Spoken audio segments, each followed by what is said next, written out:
Attends, tu prétends vouloir être médecin et ne pas faire d'emploi du temps? Non, parce que, attends, c'est fou. C'est comme si, là, t'es médecin et t'organises pas tes journées. C'est comme si t'es médecin, t'as ton cabinet et tu dis à tes patients, allez-y, venez quand vous voulez. Tu crois que ça va bien se passer? Tu crois que tu vas pouvoir voir un maximum de patients? Sincèrement, projette-toi. Tu crois que tu t'en sortirais?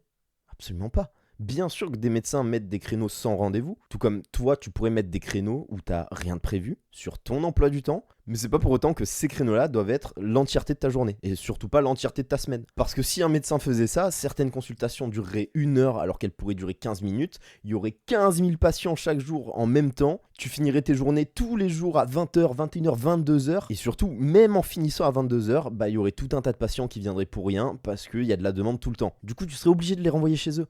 Et cette demande-là de patient, en fait, elle n'a rien de différent que la demande qu'il y a en cours à apprendre, que ce soit en première année ou pendant ton externat. Des cours à apprendre, des cours à revoir, des QCM à faire, t'en auras tout le temps. Alors fixe-toi une limite et surtout organise-toi bien, parce qu'à ne pas le faire, tu perds un maximum d'énergie et un maximum de temps tous les jours. Et le pire dans tout ça, c'est même pas de perdre du temps et de l'énergie, c'est que tu reportes des tâches de façon intempestive que tu aurais déjà dû faire il y a une semaine. Je sais que tu sais de quoi je parle, j'ai aussi été comme ça.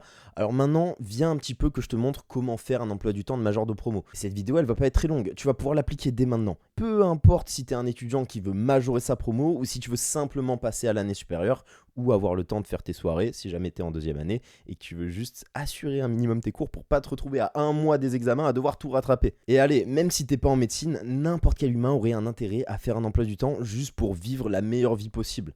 Parce que d'un côté, certes ça a l'air chiant de faire tout le temps un emploi du temps, mais la vérité, un emploi du temps, ça veut aussi vouloir dire savoir mettre les bons créneaux où tu t'octroies des pauses, où tu t'octroies des moments où tu te dis ok, là je n'ai rien de prévu, et c'est comme ça que tu peux kiffer un maximum ta vie. Mais bref, toi t'es étudiant en médecine, tu veux majorer ta promo, alors viens que je te montre. À la fin de cette vidéo, tu sauras exactement comment faire un emploi du temps comme celui-ci, et très important, avant d'avoir un emploi du temps comme celui-ci, je te conseille de faire le test dans la description pour savoir si tu es du matin ou du soir. Naturellement, j'ai donné un exemple pour quelqu'un qui serait du matin, qui se lève relativement tôt à 6h30, mais c'est pas le cas de tout le monde. Il y a une certaine petite partie de la population qui naturellement aurait plus tendance à se lever plus tard et à travailler plus tard, voire même à avoir plus d'énergie en fin de journée.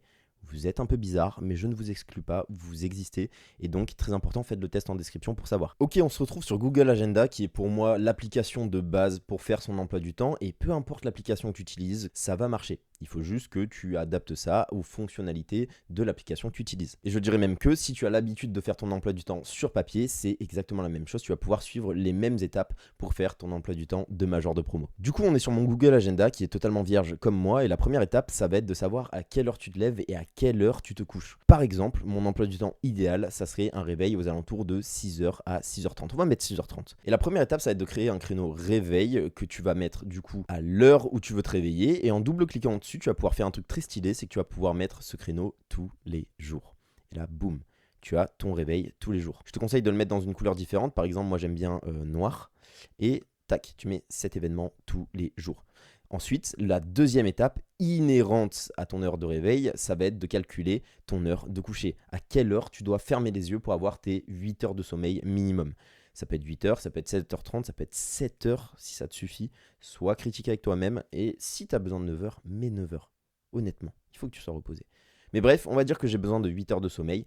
Il va falloir donc que je me couche à peu près à 22 heures, on va dire, si on compte 15 à 30 minutes de marge pour fermer les yeux et commencer à m'endormir. Même process, se coucher, on met en noir et ensuite on double-clique, on fait tous les jours. Et là, se crée un truc magique, c'est que tu as exactement ta plage horaire totale de ta journée éveillée, de 6h30 à 22h. Déjà, on est sur quelque chose de pas mal. Troisième étape, ça va être de créer les créneaux obligatoires d'hygiène, c'est-à-dire manger, se doucher. Donc par exemple, admettons, je mange à midi, je marque manger. Pareil, c'est une tâche obligatoire, je la mets en noir, je double-clique, je mets tous les jours. Et là, je sais que tous les jours, je vais manger à midi jusqu'à 13h. Tu peux te mettre 1 heure, je te conseille au moins 45 minutes. Nous, on va être large, on va se mettre une petite heure. Et tu fais pareil pour le soir. Admettons, on va mettre 20h. Moi, j'aime bien manger à 20h. Pareil, tous les jours, tu mets la couleur que tu veux, bam, bam. Et donc là, se dégage quelque chose de pas mal. Tu as donc 2 sessions de travail possibles, à savoir le matin et le soir.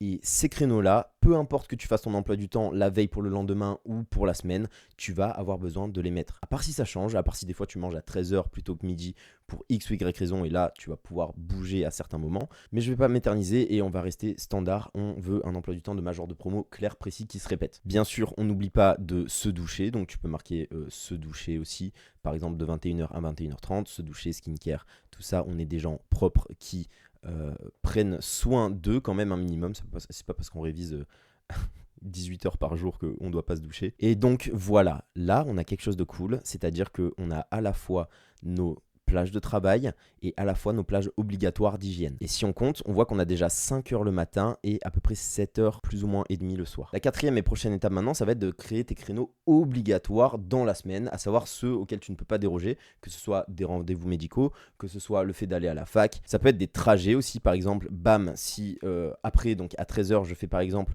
tout le temps une demi-heure de trajet, bah, je marque trajet. Et si ça se répète toute la semaine, je peux mettre par exemple tous les jours. Ou alors, on peut mettre aussi du lundi au vendredi. Admettons, j'ai fac que du lundi au vendredi.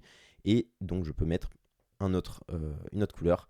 Moi, j'aime bien en violet pour mes trajets. Et donc là, quelque chose de cool, c'est que tes trajets se répètent sur toute la semaine et pour toutes les semaines suivantes. T'as pas besoin de recréer l'événement à chaque fois. Et ça, tant que tu dis pas stop à l'application. Donc on a les trajets, on a les heures de fac. Admettons, j'en sais rien, 4 heures de fac toutes les après-midi du lundi au vendredi. Bah pareil, je vais le marquer, bam, fac. Ce sont des horaires qui sont obligatoires. Admettons, je suis obligé d'aller à la fac. Après, bien sûr, vous adaptez ça en fonction de votre propre emploi du temps. C'est juste pour vous faire un exemple. Fac que j'aime bien mettre en bleu foncé comme cela et bam, toutes les semaines du lundi au vendredi. Là, notre emploi du temps commence à se dessiner. On est vraiment pas mal. Juste avant de passer à l'étape suivante, de façon optionnelle, j'ai oublié de rajouter, mais si vous avez une routine du soir et une routine du matin, vous le mettez aussi.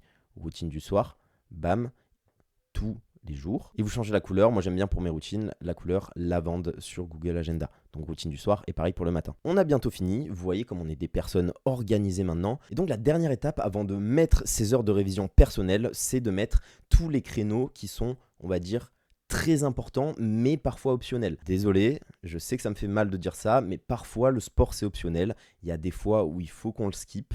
Malheureusement, c'est dommage. Skippez pas le sport pour autant, mais c'est avant donc de mettre les révisions qu'on met par exemple le sport le soir.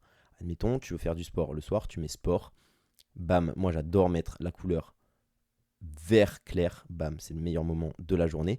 Et pareil, tu peux créer donc ta fréquence, admettons, personnalisée, on va dire que je vais au sport le lundi, le mercredi, le vendredi et le dimanche. Admettons, bam, enregistré. Et donc là, j'ai mes créneaux de sport. On va rendre ça plus réaliste. On va rajouter un trajet l'après-midi pour rentrer chez soi ou pour faire du sport. Et donc, on va mettre trajet. Et on va personnaliser donc toute la semaine, plus du coup le dimanche parce que je vais au sport le dimanche. Et on va faire, bam, cet événement et tous les suivants. Et donc là, on commence à avoir quelque chose de réaliste. Ultime étape avant de mettre les cours que tu vas réviser, ça va être de créer tout ce qui est créneau de chill. Créneau où tu vas un petit peu te reposer. Admettons, ça va être le samedi après-midi. On va dire que tu vas prendre 3 heures pour te reposer avec tes potes. Tout ce qui est créneau de chill, moi j'aime bien le mettre en jaune. Genre ça vaut de l'or. Et donc là, on est très bon. On a exactement toutes les plages où tu peux travailler, où tu peux faire du deep work. Et donc c'est super cool. À partir de là, tu peux mettre toutes tes sessions de travail. Admettons, session de travail 1. Moi, les sessions de travail, j'aime bien les laisser en bleu clair. Boum, tous les jours. J'ai un peu exagéré, on va mettre plutôt session de 2 heures avec une petite demi-heure de pause. Donc on va marquer pause ici. Et les pauses, on peut par exemple les mettre en rose. Ça c'est cool. C'est pas totalement rose, c'est genre pastel orangé. J'aime bien, j'adore cette couleur. Et puis, session de travail numéro 2. Tous les jours, enregistré. Et donc là c'est cool. Tu vas pouvoir faire le matin, par exemple, tout ce qui est J0, apprentissage de cours les plus compliqués. Et par exemple, session 2, tu peux faire des J+, ou tu peux faire des QCM, que sais-je. Tu peux faire quelque chose de peut-être un peu plus léger avant d'aller à la fac. Ensuite, c'est très important, je vous conseille de mettre tous les jours une session de QCM à horaire régulière où vous vous dites, ok, je fais 10, 20 QCM à chaque fois pendant cette session. Ça peut être des QCM, des flashcards, mais c'est super important de juste faire de la restitution d'informations tous les jours pendant ce créneau-là. Ce créneau, vous le mettez tous les jours. Vous lui mettez une couleur particulière. Par exemple, ça peut être le mandarine. comme ça là. Et ce qu'on peut faire juste pour le samedi, vous pouvez mettre la session de QCM juste avant votre repos avec vos amis, si c'est un créneau régulier. Mais par contre, c'est très important de l'avoir tous les jours pour la simple et bonne raison que vous pourrez profiter de l'effet cumulé de faire des QCM tout le temps. Vous êtes sûr que tous les jours, si vous faites des QCM, à la fin de l'année, vous aurez fait 10 000 QCM, admettons. Et vous ne ferez pas comme ces personnes, dont moi, qui gardaient les QCM pour la fin de l'année, ce qui est totalement stupide. Ensuite, là, vous avez des sessions de travail à combler. Vous pouvez mettre session 3, par exemple. Session 3, où vous pouvez faire quelque chose de bien plus léger. Elle est un petit peu plus courte en plus, donc c'est cool. Vous pourrez faire, par exemple, des révisions de J+15, donc des cours que vous avez déjà vus, avec lesquels vous êtes à l'aise. Et donc, personnalisés, vous les mettez au moment où vous n'avez pas de sport. Et après, vous comblez. Vous voyez que là, vous avez encore de quoi réviser. Donc, vous mettez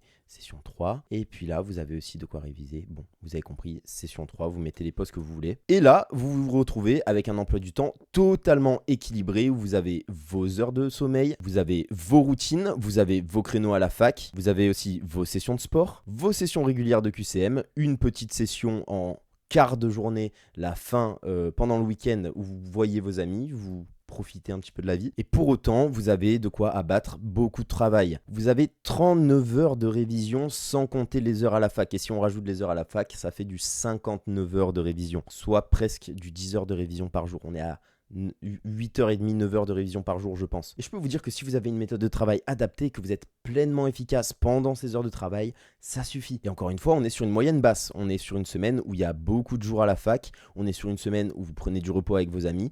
Vous faites quand même 6 heures de sport par semaine. C'est vraiment pas mal. Et vous avez tout le temps vos heures pour manger, vos routines, vous comptez vos trajets. Si vous voulez, vous pouvez rajouter des QCM pendant votre trajet. Bref, il y a plein de façons d'augmenter et de passer très aisément à 70 heures de travail par semaine si c'est vraiment le volume qui vous gêne. Dans tous les cas, je vous conseille vraiment d'adapter cet emploi du temps à vous et aux tâches que vous avez à faire pendant la journée ainsi qu'à votre emploi du temps, que ce soit avec la fac, avec vos amis, avec votre sport, etc. Et aussi, je vous conseille d'adapter les sessions de travail en marquant exactement quel cours vous avez à faire.